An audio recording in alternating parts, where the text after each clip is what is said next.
नमस्कार दोस्तों। आज का ये कंसेप्ट त्रिभुज किसे कहते हैं और त्रिभुज कितने प्रकार के होते हैं, जो कि एक सामान्य कक्षा 5 से स्टार्ट होकर कक्षा 10 लेवल तक के विद्यार्थियों के लिए ये जानना बहुत ही आवश्यक है कि त्रिभुजों की आखिर हम पहचान करें तो कैसे करें कि इस प्रकार के त्रिभुजों में विशेषता क्या होती है। तो ये सभी कक्षाओं के लिए मैं कह सकता हूँ कि बोर्ड एग्ज़ाम तक के लिए भी महत्वपूर्ण है और सामान्यतः प्रतियोगी परीक्षाओं में भी ये कंसेप्ट आता है, लेकिन बहुतायत है तो ये नहीं आता। लेकिन जब हमें ये पता चलेगा तभी हम आगे के कंसेप्ट को हल कर पा सकते हैं, क्योंकि ये एक तरह से आधार है किसी भी आकृति को समझने के लिए। तो इसको एक बेसिक समझ कर ही कीजिए। प्रतियोगी जो भी परीक्षा की तैयारी कर रहे हैं वो उनके लिए ये बेसिक नॉलेज। और हाँ, मानता हूँ कि ऐसे प्रश्न मुख्यतः आते नहीं है प्रतियोगिता परीक्षाओं में, कोणों से रिलेटेड आते हैं, लेकिन उनके लिए भी हमें ये ज़रूरी है कि पहले हमें बेसिक ज्ञान होगा तभी हम आगे बढ़कर कार्य कर सकते हैं। क्योंकि इस कंसेप्ट में ये बताऊंगा कि इस टॉपिक से प्रतियोगिता परीक्षा के प्रश्न कैसे बनते हैं। तो इस वीडियो के एंड तक बने रहें। और त्रिभुजों के प्रकार, जिसे डेल्टा के द्वारा लिखा जाता है और डेल्टा का संकेत यहाँ त्रिभुज का ही संकेत दिया गया, तो डेल्टा इसे कहते हैं, इसे ट्राइंगल कहते हैं। तो आज का ये कंसेप्ट स्टार्ट। तो त्रिभुज किसे कहते हैं, तो उदाहरण के तौर पे जितनी हमें डायग्राम दिए गए हैं उन डायग्राम्स में से सबसे बड़ी बात यह है कि जिनमें तीन भुजाएं हों और परस्पर एक दूसरे से एक बिंदु पर प्रतिच्छेद करती हैं। ध्यान रहे, तीन भुजाएं एक दूसरे को प्रतिच्छेद करती हैं, तो इस प्रकार से जो आकृति बनती है वो त्रिभुज क्या आकार आकृति बनती है। तो इसकी जो गणित की किताबों में या बुक्स में जितनी जो भी परिभाषा लिखी हुई है वो यही है कि तीन भुजाओं से घिरी हुई बंद आकृति को त्रिभुज कहते हैं। शर्त यह है कि तीनों भुजाएं बंद होनी चाहिए, एक दूसरे से शीर्ष होने चाहिए। जैसे कि हम ABC को देख लेते हैं, PQR को देख लेते हैं, XYZ जो डेल्टा बने हुए हैं, इनमें सभी के एक जगह जाकर मिल जाए। जैसे AB B पर मिल रही है, BC B पर मिल रही है, AC A और C पर मिल रही है, तो एक दूसरे से कनेक्टेड हैं, बंधी हुई आकृतियाँ हैं। अगर हम इस प्रकार से खुली हुई आकृति बना दें, भुजा तो तीन है लेकिन यह एक त्रिभुज नहीं कहलाएगा। तो शर्त यह है कि तीन भुजाओं से घिरी हुई बंद आकृति होनी चाहिए। अब इस त्रिभुजों को कितने भागों में बांटा जाता है, तो इसके दो भाग ही बनाए गए हैं, एक तो भुजाओं के आधार पर त्रिभुज और एक कोणों के आधार पर त्रिभुज। तो भुजाओं के आधार पर त्रिभुजों को तीन वर्गों में बांटा गया। हाँ, ये क्लियर है कि त्रिभुजों के इस प्रकार से कुल मिला के 6 प्रकार हो गए, लेकिन भाग दो ही बटे हैं, एक भुजाओं के आधार पर और दूसरा कोणों के आधार पर। तो सबसे पहले हम कंसेप्ट स्टार्ट कर लेते हैं। समबाहु त्रिभुज।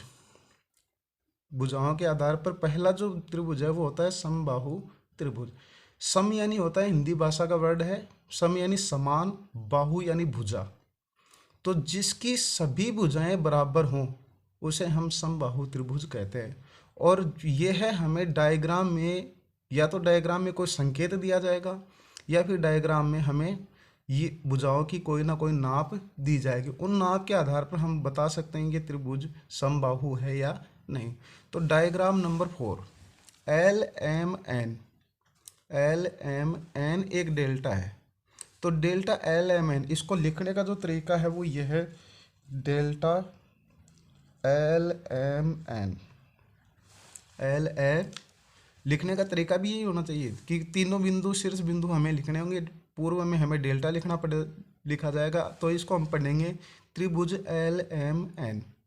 अब इसमें पहली LM 6 सेमी, MN भी 6 सेमी और NL भी 6 सेमी। तो इस प्रकार से ये तीनों भुजाएं समान हैं, तो हम इसे समबाहु त्रिभुज कहते हैं। क्या कहेंगे हम इसे? एक समबाहु त्रिभुज है, एक समबाहु हो गया। मैंने कहा था ना, नाप दी जाएगी तो हमें पता चल जाएगा। इसी प्रकार से जैसे ही, और अगर हम दूसरा उदाहरण देख टॉपिक पढ़ें भुजाओं के आधार पर, दूसरे जो प्रकार है वो है समद्विबाहु। सम यानी समान, द्वि यानी संस्कृत का शब्द है जिसका अर्थ होता है दो, और बाहु यानी भुजा, जिसकी दो भुजाएं बराबर हो, ऐसे त्रिभुज को हम समद्विबाहु त्रिभुज कहते हैं। तो इस पॉइंट में हमें जितने डायग्राम दिए गए हैं उसमें diagram number 2, diagram number 2, P Q R एक डेल्टा है, पी क्यू आर एक डेल्टा है, जिसमें एक भुजा पी क्यू जो है वो 2 की है, क्यू आर 5 की है और आर पी है 5 की। तो इस त्रिभुज को हम देखते ही पता चल गया कि इसकी दो भुजाएं बराबर हैं। तो हमारे पास एक कंसेप्ट बन गया कि ये एक त्रिभुज समद्विबाहु त्रिभुज है। दोस्तों समझ में आ रहा होगा ये टॉपिक कि समद्विबाहु समबाहु इनमें क्या क्या विशेषताएं। देखिए दोनों में अगर हम डिफरेंस देखें, आकृति नंबर 2 और आकृति नंबर 4 डायग्राम बने हुए, इनमें इसमें 2 ही बराबर थी और इसमें तीनों बराबर है, 6 6 6, इसमें 2 5 5। तो हम ये कह सकते हैं कि पहले डायग्राम नंबर 2 समद्विबाहु है और डायग्राम नंबर 4 है वो समबाहु त्रिभुज है। फिर तीसरा इसका जो भुजाओं के आधार पर प्रकार है वह है विषम बाहु, विषम यानी अलग अलग। तो डायग्राम नंबर 3 को देखिए, डायग्राम नंबर 1 को देखिए, तो इसमें स्पष्ट क्लियर हो जाएगा कि डायग्राम नंबर 1 और 3 वो विषम बाहु त्रिभुज है। हाँ, ये इसमें कोण भी मैंने इसलिए लिखा है, वो अगले वाले कोणों के आधार पर आ जाएगा। तो त्रिभुज ए बी सी यानी डेल्टा ए बी सी जो है वो एक है 5 की, दूसरी है 4 की और तीसरी है 3.5 की। तो हम इसको किस कैटेगरी में रख सकते हैं? विषम बाहु त्रिभुज की कैटेगरी में रखेंगे। फिर आ जाता है एक्स वाई जेड में एक है 4.5 की, एक 6 की और एक 3.5 की। तो हम इसको भी हम किस में रख देंगे? विषम बाहु त्रिभुज की कैटेगरी में रख देंगे। तो इस प्रकार से हम किसी डेल्टा को देखते ही पता लगा सकते हैं कि किसी त्रिभुज का जो प्रकार है वो क्या होगा। फिर आ जाते हैं इस प्रकार से सम, समद्वि और विषम, ये 3 प्रकार के त्रिभुज होते हैं जिसमें सभी बराबर हो समबाहु हो गया, 2 बराबर हों समद्विबाहु हो गया और जिसके तीनों अलग अलग हो विषम बाहु त्रिभुज हो गया। अब आ जाता है कोणों के आधार पर त्रिभुजों के प्रकार। तो कोणों के आधार पर जब मैंने एक कंसेप्ट वीडियो डाल भी रखा है, कोण कितने प्रकार के होते हैं, उनमें हमने जिक्र किया था न्यून कोण, समकोण, अधिक कोण, सरल कोण, वृहद कोण। और इस प्रकार से जो कोणों का विभाजन है उसी के 3 स्टार्टिंग के। चौथा हमने सरल कोण क्यों नहीं लिया उसका कंसेप्ट हम पढ़ेंगे, क्योंकि एक कंसेप्ट आता है कि त्रिभुज के तीनों अंतः कोणों का योग 180 होता है, 3 का योग 180 होता है। लेकिन सरल कोण त्रिभुज क्यों नहीं हो सकता? क्योंकि वो अकेला कोण ही 180 का है, तो त्रिभुज में सरल कोण त्रिभुज नहीं होता है। तो यहाँ हमारे पास कंसेप्ट आ गया न्यून कोण। तो न्यून कोण की विशेषता यह है कि जिस त्रिभुज के तीनों कोण 90 डिग्री से कम हो, तीनों 90 डिग्री से कम हो, उसे हम न्यून कोण त्रिभुज कहते हैं। तो हमारे पास डायग्राम नंबर EFG जो एक डायग्राम दिया हुआ है, इस EFG में देखिए, EFG में एक E लिखा हुआ है 70 डिग्री, F लिखा हुआ है 60 डिग्री। तो तीसरा कोण हम ज्ञात कर लेंगे। तीसरा कोण जब हम ज्ञात कर लेंगे तो 180 के अकॉर्डिंग, जिसका प्रोसीजर मैं अगले वाली वीडियो में कंसेप्ट कर दूंगा, तीसरा कोण कैसे ज्ञात किया जाता है और बाह्य कोण के साथ अंदर के कोण का क्या संबंध होता है, तो वो अगले टॉपिक में। लेकिन यहाँ जनरली बात पढ़ लेते हैं। तो 180 के अकॉर्डिंग इनका तीनों का योग 180 करने के लिए 7 और 6 13 130। तो तीसरा कोण हमारे पास जो G आया वो 50 डिग्री का आया। तो इस प्रकार से तीनों कोण जो है वो 90 डिग्री से कम है। तो 90 डिग्री से अगर तीनों कोण कम है तो वह न्यून कोण त्रिभुज कहलाएगा। फिर आ जाता है समकोण त्रिभुज। तो समकोण त्रिभुज ऐसा त्रिभुज जिसका एक कोण समकोण हो, एक से अधिक नहीं हो। एक से अधिक समकोण हो ही नहीं सकते, क्योंकि अगर एक से अधिक कोण 2 समकोण हो गए तो वो त्रिभुज बन भी नहीं सकता। वो 2 खड़े लंबवत रेखाएं हो सकती हैं, क्योंकि वो तीसरा शेष उसका मिलेगा नहीं। तो 2 जो त्रिभुज हैं उनका कंसल्ट कर लेना। समकोण त्रिभुज में सिर्फ एक कोण समकोण होता है, बाकी 2 का योग 90 होता है। मैंने एक लाइन पढ़ी है भी कि एक कोण समकोण, बाकी शेष 2 कोणों का योग 90, यानी 90 + 90 180। एक अकेला 90 का है, बाकी 2 का योग 90 है। और इसकी पहचान ये होती है, जैसे ये दिया गया डायग्राम, तो JKL जो है वो यहाँ एक समकोण त्रिभुज है। और साथ साथ हम समकोण त्रिभुज की एक विशेषता और पढ़ लेते हैं कि समकोण त्रिभुज में भुजाओं को अलग अलग नाम से जाना जाता है। वो भी नेक्स्ट कंटेंट में हल कर लेंगे कंसेप्ट में। तो दोस्तों ये है एक पहचान, हमें आज फिलहाल पहचान करनी है। तो समकोण त्रिभुज में एक कोण समकोण होता है, बाकी शेष 2 कोण न्यून कोण होते हैं। तो उसे हम समकोण त्रिभुज कहते हैं। एक समकोण होना चाहिए। तीसरा है अधिक कोण त्रिभुज।